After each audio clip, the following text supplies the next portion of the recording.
Good.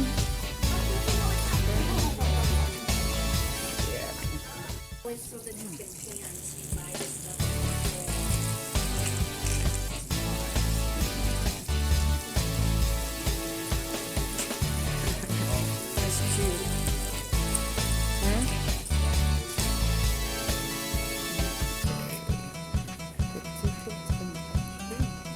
It's the cave here.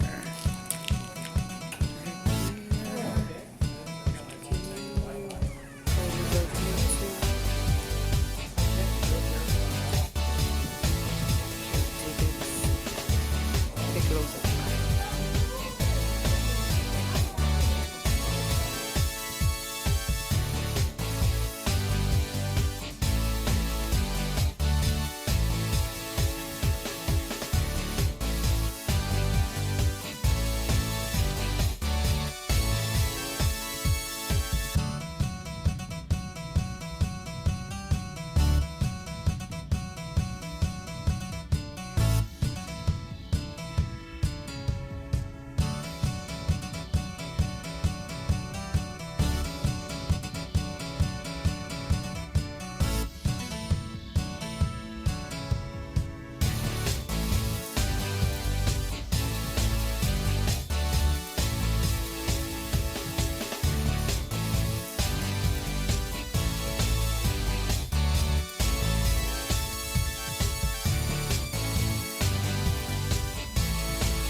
This is only 14 months.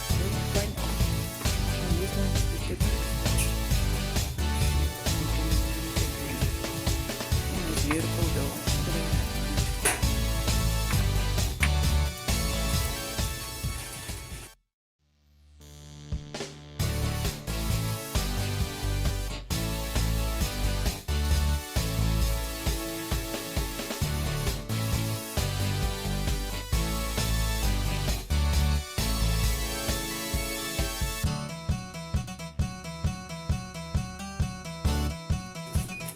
Enter your pin, please.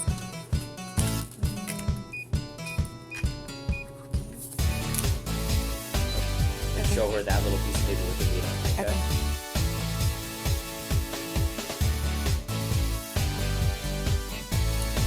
Enjoy, okay? Thank you.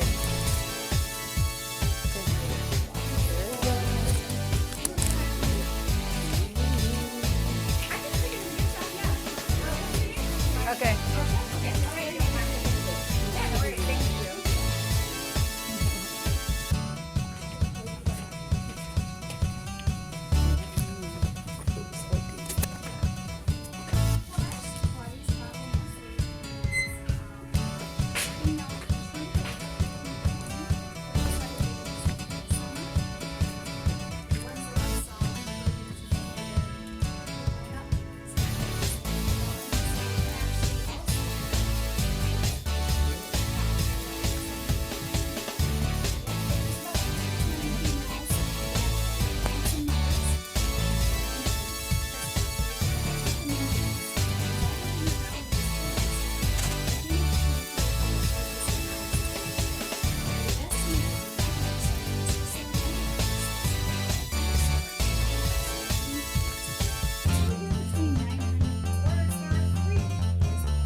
She must be dead because water doesn't flow through anymore.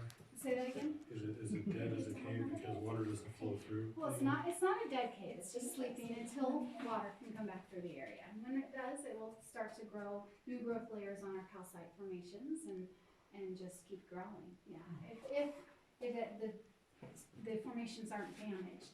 Again, the oil creates a raincoat or barrier, and so it just kind of the water goes elsewhere instead of being deposited right on top. All right, now the stalactite from the ceiling meets up with the stalagmite. Oh, yeah. Cat in the foreground, shadow in the back. Now, if these two get lonely, they can always talk to Mr. Magoo over here, who's blowing or sipping on a hot cup of cocoa or coffee. So those are just some of the fun shapes found in this room. You guys can imagine how many more there are to find. Cool. Lots and lots of shapes in our rocks. Excuse me. Two openings, the entrance, as well as this construction shaft. This is about 35 feet tall. As you exit our parking lot and look off to the left-hand side, as you do so, you will notice what looks like a shallow-looking doghouse with a crank next to it. That is the top of this shaft right here. Now, it's made all of wood. It's been termite-proof since 1934, so nobody uses it anymore. Not even a little. Cutie. Be very careful, Jackson. You're doing so good. Gigi's proud of you.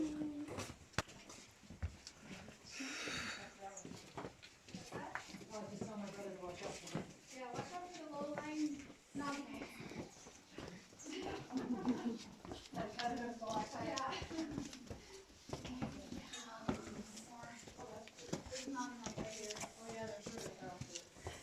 Doing so good. Now, this is one of the larger flowstone and dripstone formations we have inside the cave. We tend to think it looks like a silent waterfall. Also above our heads is our dinosaur bone yard. There's no actual dinosaur bones up here, but shapes in our rocks that resemble some. You can imagine a pelvis, a skull hole, a vertebrae, all kinds of really cool shapes up here to look at as you pass by this area.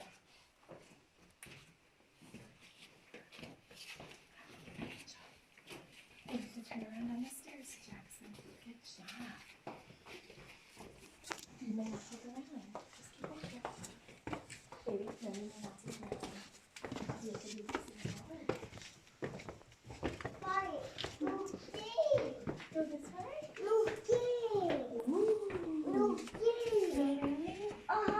That's right, that's why you got Mama's command. You're doing so good. Going down these stairs, they are steep and narrow. Also, there's a low-lying formation here at the bottom. Please watch your heads as well. You want me to go in front of you guys? Okay.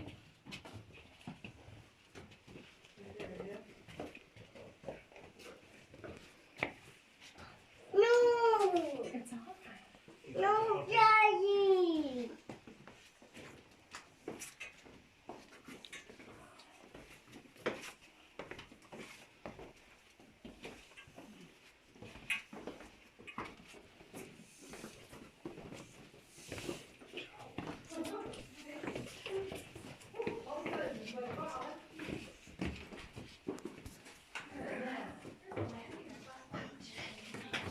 Those are steep ones.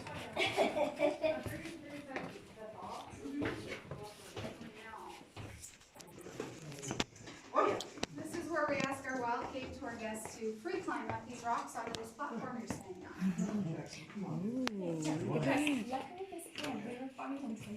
Doesn't look as much as when I came down. All right, this is our sinkhole. Our sinkhole's about 30 to 35 feet deep, and where I'm shining the light, that's Frank's living room where we just were. They free climb up this?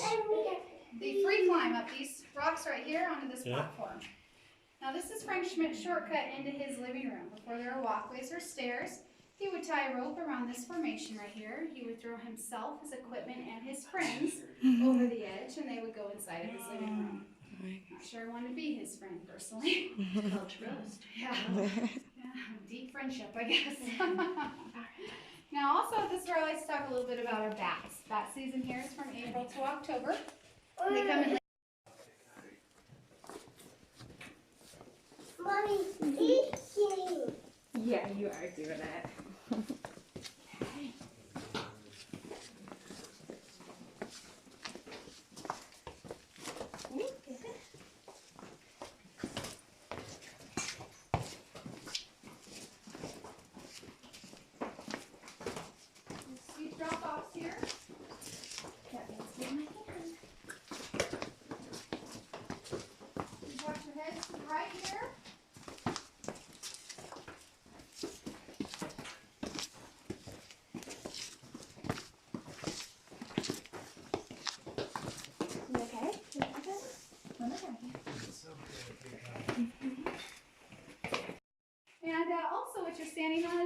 limestone. Limestone is a bit more crumbly over time, so they pulled granite from the quarry about 2 miles away and brought it into our cave through 2 openings.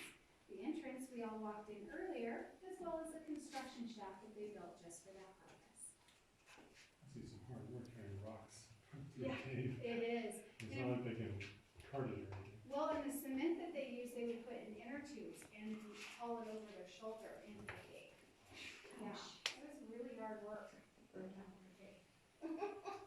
So our ladder tour is about an hour and a half, and it explores sets of ladders and walkways put in by the CCC, which facilitated movement of material through the cave as they worked on it. So these were shortcuts for them, and they would just go through these areas like no one's business, like really fast and stuff. It's crazy. All right, any questions about the CCC? No? This is also where I like to talk a little bit about cave geology. Thank you so much. Now, if you have any more questions, I'll be up top, so if you think of any, but we'll head back out to daylight now. Well, I think we have to climb back all the steps that we climbed down. Why? Back up? Back up. Yeah, because we were climbing up all the steps to come down, and now we have to climb them back up. I do. I know,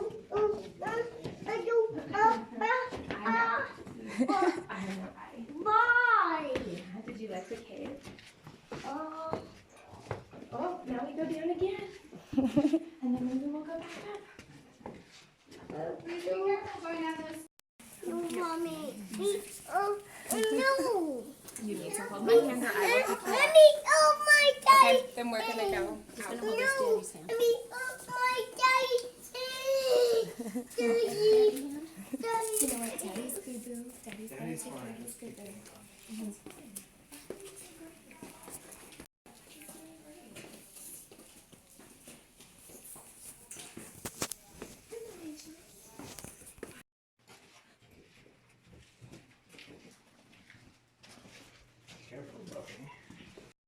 What do you think we call them? Columns, good. Very good. We call them columns or pillars. Here's a nice big one right here. Here's some smaller ones, and here's some medium-sized ones right here. Now this room we call our Kingdom of the Elves. At some point, somebody thought that looked like the backdrop to a castle with an army of elves marching right up to it. It does make for a great photography spot as the cameras do seem to love the backlighting. Yeah, it's nice. Castle. I also want to point your attention to this very unelf-like stalactite above me. This is Fang. We call him Fang because he likes to bite taller people on the heads. Not scared. Yeah. He actually has taken a few people off tours before, so please watch your heads while playing around him. He weighs approximately 2 tons. He is the largest stalactite we have inside of our cave system. And this discoloration here at the bottom, well, we suspect that's years of hair gel. And probably even a little bit of skin. So watch your heads. Here.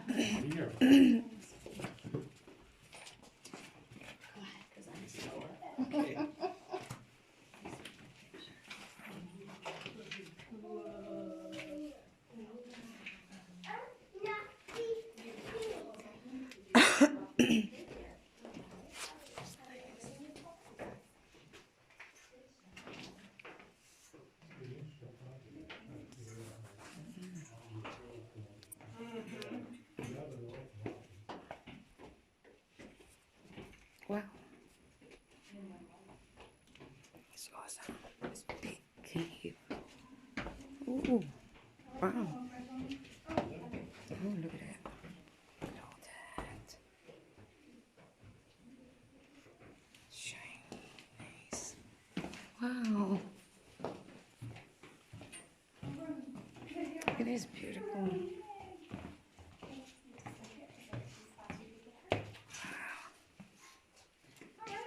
Drapery room, and it's named for this drapery formation here above my head.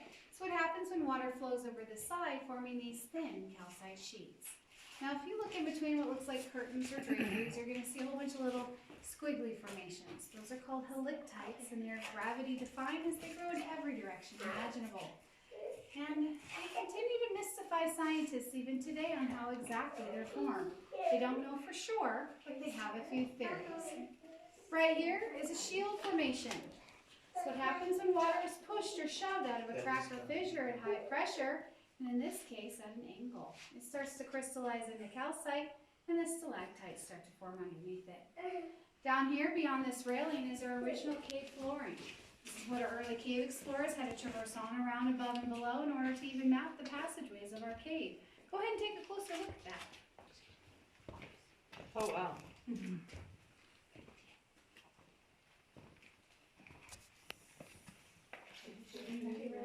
Now that uneven surface over there is very unlike this surface we all get to see out in here.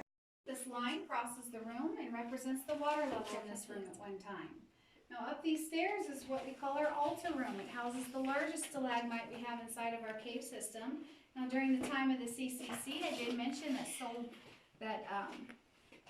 CCC. These men were 17 to 25 years old. Well, sometimes owned but privately managed. So it's a private management company that actually operates the tours through the caves and retail and reviews. Go down there.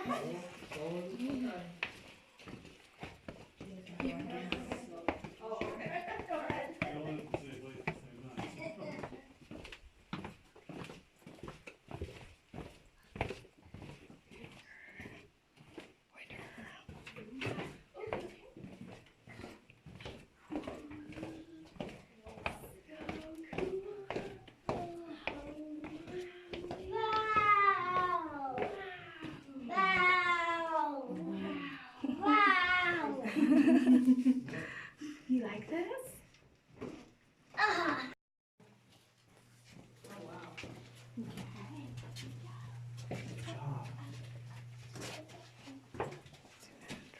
The second display case there has what's called a carbide miner's hat. These are our ancestors to our helmets with lights today.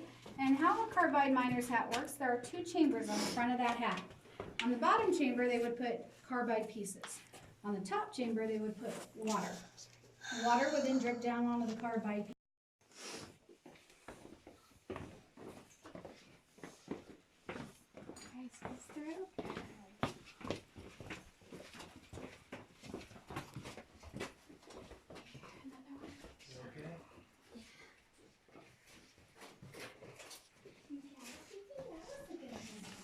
You're welcome. Cave. Nice big.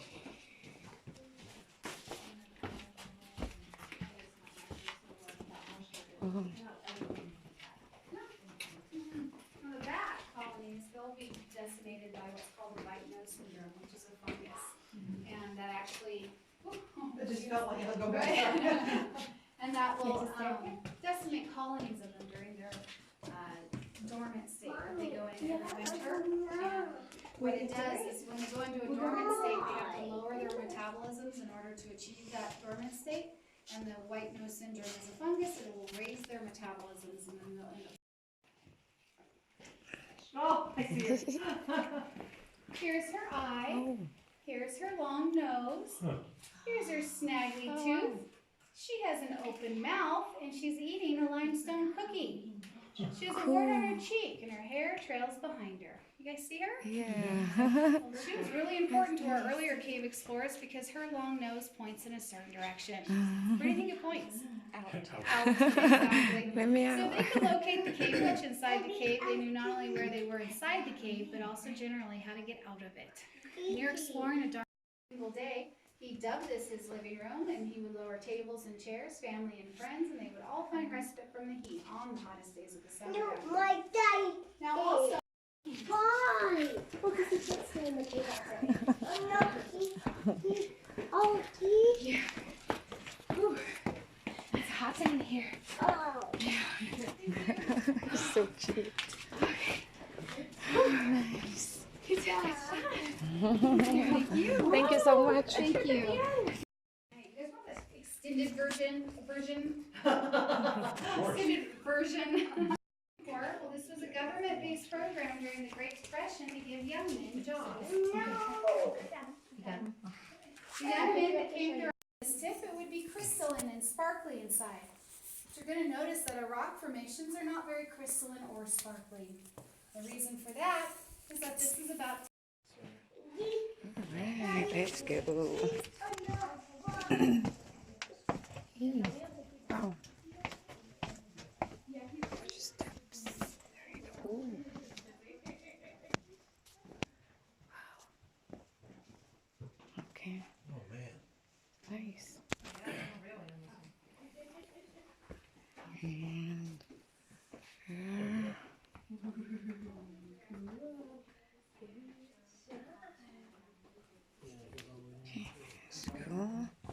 Watch a step. It's really dark in here. They don't have any lighting. Stuff's so cool. Just let me know and I'll keep walking. Oh, nice. There's more. Yeah, that's why I was referring, so yeah. 6 days at a time, mapping those passageways. Now that is a long time in a dark, very black space. Would you all do it? No. No? Not so much. No, I'm on the note train myself, so I get it. Now, it's also called Frank's Living Room because the gift shop up top where you purchased your tickets, well, that's Frank Schmidt's house built for him by the CCC. It's a great house. It has all that beautiful stonework in it, has a fireplace. The one we're standing in, it wasn't the desert we're all standing in today. In fact, it was underwater. It was a marine environment. In fact, there were 2 marine environments hundreds of millions of years ago depositing what we call bioclastic limestone. Now that is the rock all around us here. Bioclastic means once living material, so skeletal remains, plant life, shells, stuff like that. It all drifted down to the bottom of these marine environments, mixed with the soils and the muds, and over time and pressure started to explore them. He thought they were a natural wonder and should be preserved. So he wanted to start a tourism business through them, but he wanted to do it safely, not just for people, but for the caves as well. So by 1923, he was offering up tours for 25 cents a person. He handed people some rope, some candles, shoved them through that rabbit hole I pointed out, and on they went, similar to the path we get to take today. Now, he did this for about a decade or so, but then the Great Depression hit. He started to struggle, not only in his tourism business, but he was also having difficulty managing these caves all by himself. So he did something unique. He relinquished his mining claims, handed them back over to the state. It actually gave him legal recourse to bring in what's called the CCC, the Civilian Conservation Corps. And it's those gentlemen that are responsible for all of our walkways, our handrails, and all of the lighting inside the cave. We're going to talk a little bit more about them in just a few minutes. Well, it's also on the other side of this big limestone block. This big limestone block that we were all standing comfortably underneath just a moment ago slipped in that slip fault 20 to 22 feet into its current location. Now, luckily, for anybody who moves through this room, it was words, there are 3 horizontal bars. Those 3 horizontal bars represent the original size opening to our cave. It's only about 2.5 feet and it resembled more like a rabbit hole inside of the mountain. Now, other evidence that we have that the Hohokam Indians were visiting us were some artifacts found here on the shelf. We found piles of deer antlers and deer skulls, some spear points, cooking tools, pottery, and even a little child-sized bow and arrow was found up here. At around 1450 AD, the Hohokam Indians left our valley. We don't know where they went or why they left, but they never returned. So our cave didn't have any other human visitors for She likes us.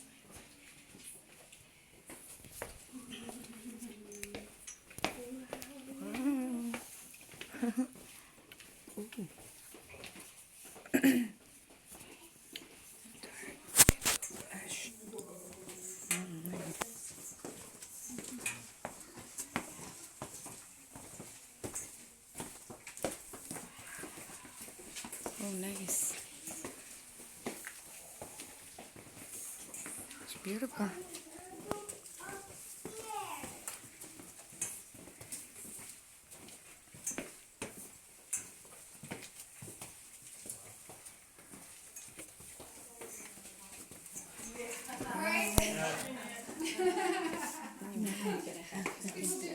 Oh, nice. Oh, good, so you're looking at me. We'll take lots of That's nice. Alright, this is our crystal forest room. We like to point out these clusters of speleothems here on the ceiling. Now, speleothems is derived from a Greek word meaning cave things. Well, that's pretty general. So I like to better define what these cave things stalactites. Stalactites form when water drips off the ceiling, and as the water drips off the ends of the stalactites, it falls onto the floor, forming stalagmites. Here's some baby ones, nice big size, one here next to me. Now the way we help our guests remember the difference between the two of them is that stalactites hold tight to the ceiling. Stalagmites, you might trip on, so watch your step. Now other cave things include our flowstone formation. It's what happens when water continuously runs over the side of a rock formation in a flow-like pattern, as you see here. It starts to drip there on the ends, as you can see right there, and right here, and right here, and it becomes what we call a dripstone. This window right here, please secure all of your loose items, including sunglasses on your head, keys, phones. French Schmidt gave tours in 1923. He had to know where he was going, so he had to map the passageways of this labyrinthine cave. Now, mapping the passageways of a labyrinthine cave is a lot like mapping a bowl of spaghetti. Lots of twists and turns, lots.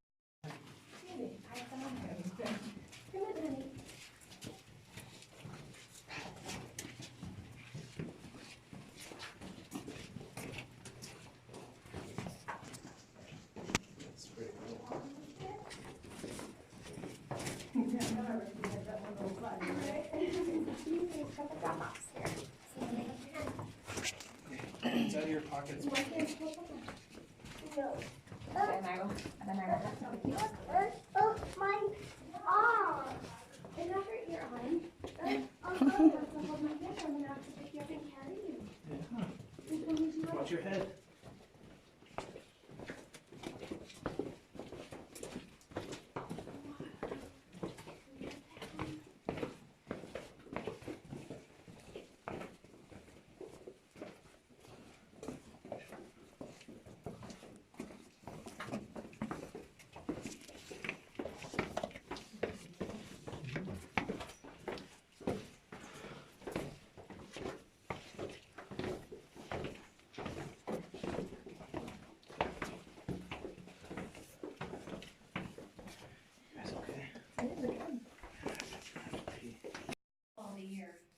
Old Baldy, well, he is our sacrificial stalagmite. He is the one rock we can touch as much as we want, but he is also a damaged formation. Our early cave explorers thought by rubbing his head for good luck, it would help prevent them from bumping their heads on his bigger brothers throughout the cave. So that tradition stuck, and people have been rubbing his head for good luck ever since. But in doing so, they have rubbed off that protective layer of dust. Oil and water don't mix very well, so if water were to come through our cave again, it would just drop on top, run along the sides, and he wouldn't grow in the same rate or in the same way as the other formations inside the cave. But again, old Baldy here, he's our sacrificial stalagmite. Go ahead and give him a good luck pat.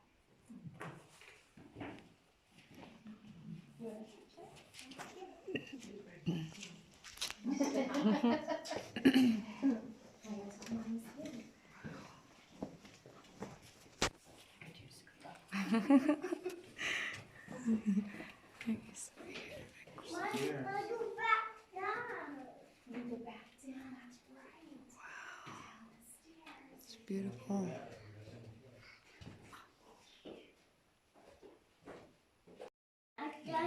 And just so you know, the railings down there, the steps don't have railings, and the railings at the end along our platform have wide spaces.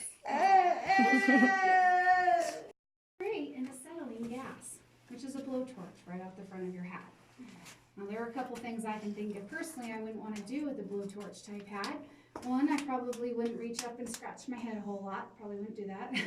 And I personally would want to avoid climbing down a rope.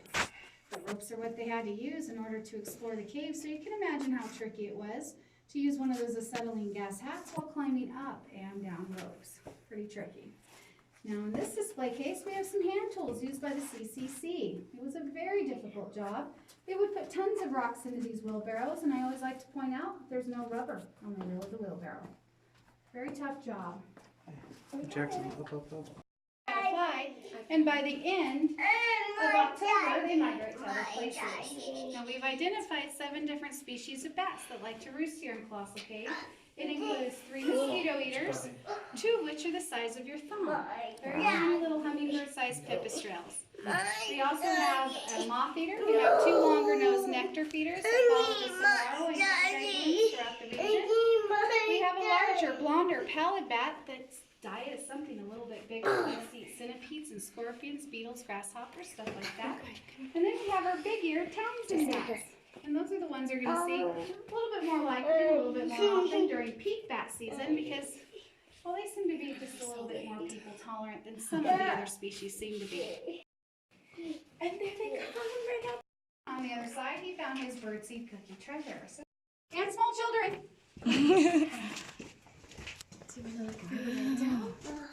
Oh, it's right there. Oh. You won't fall down, Mama's got you. Did you want to go hide? You can go past me if you want to. It's actually.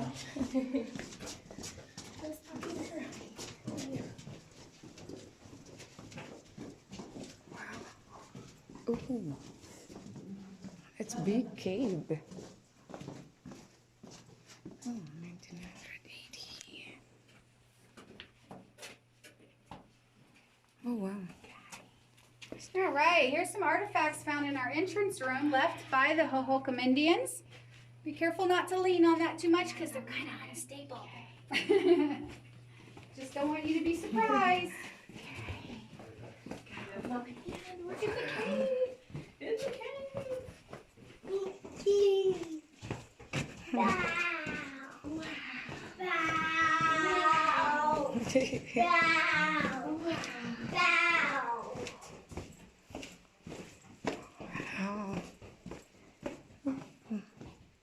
Oh, wow. Nice. Dark. It's dark in here. Wow.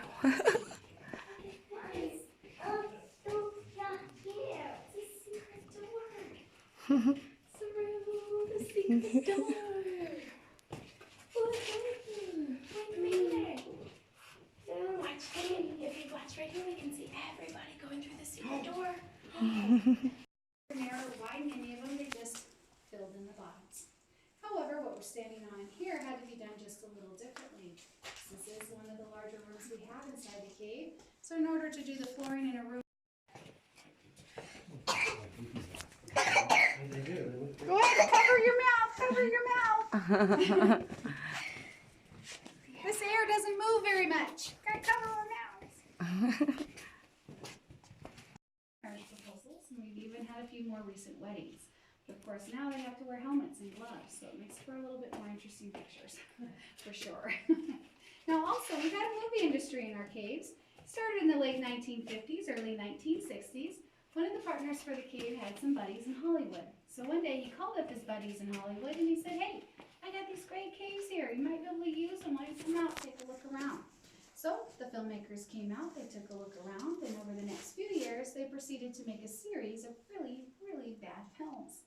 So bad. A whole series of them. But things got a little bit better. By 1975, Walt Disney came in and made the Outlaw Cats of Colossal Cave. Do you have a question? No, it just, walking through these just makes me feel like I'm going to find One-Eyed Willie and, and Goonies. I know, and the Goonies, right? I wish something cool like that was filmed. But no. But so Walt Disney's came in here and they did a TV special and they spent about 3 months in the cave working on that. Wow. Well, things got even better with our Sesame Street crew. Our Sesame Street crew came in and they did a Viewmaster version. Remember the Viewmaster? Yeah. They did a Viewmaster version of something called Sesame Street Goes Western. And the story behind that is that Big Bird's grandma sent him a letter in the mail that included a treasure map. Well, they came to Tucson, Arizona looking for that treasure and they ended up here in Colossal Cave. So with the treasure map in one hand, candlesticks in the other, they're walking through the passageways looking for that treasure. They come down this passageway just like we walked down. They turn this corner and something scared them. Our T-Rex. There's his eye, there's his nose, and there's his mouth. Well, the T-Rex scared him so bad the Cookie Monster ended up running down this passage. And we're more of a shallow labyrinthine cave. This is about as deep as we go. We are 6 stories directly beneath the cars in the parking lot right now. That's a whole lot of rock above you, so try not to think about it. As we continue on, there's some low-lying formations, mostly off to your right-hand side. So I'm going to ask that you not only watch your footing, but please also watch your shoulders and your heads as well.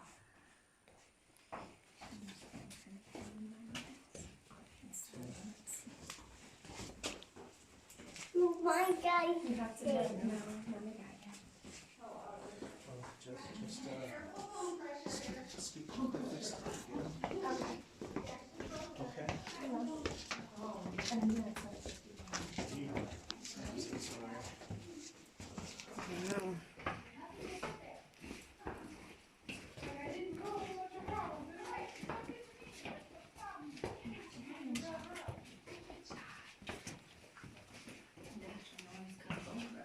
Yep.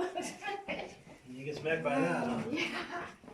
Good, so good, big guy. Hi, this is so cool. Nice. Okay.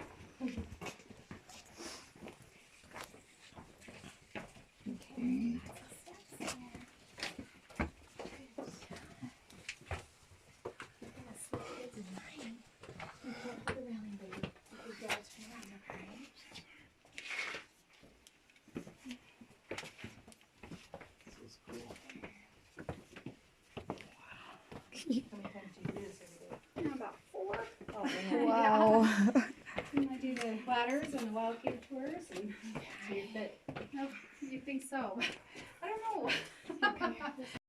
Working out in the middle of nowhere in a remote area, where do you think they got married? There you go, in our altar room up there. And during the time of the CCC, we suspect that there were approximately 20. Why? Well, because he can't stay in the cave all day. Oh, no, he. Yeah. Whew. It's hot in here. Oh. So cute. Nice. Good job. Thank you. Thank you so much. Thank you. It's really nice.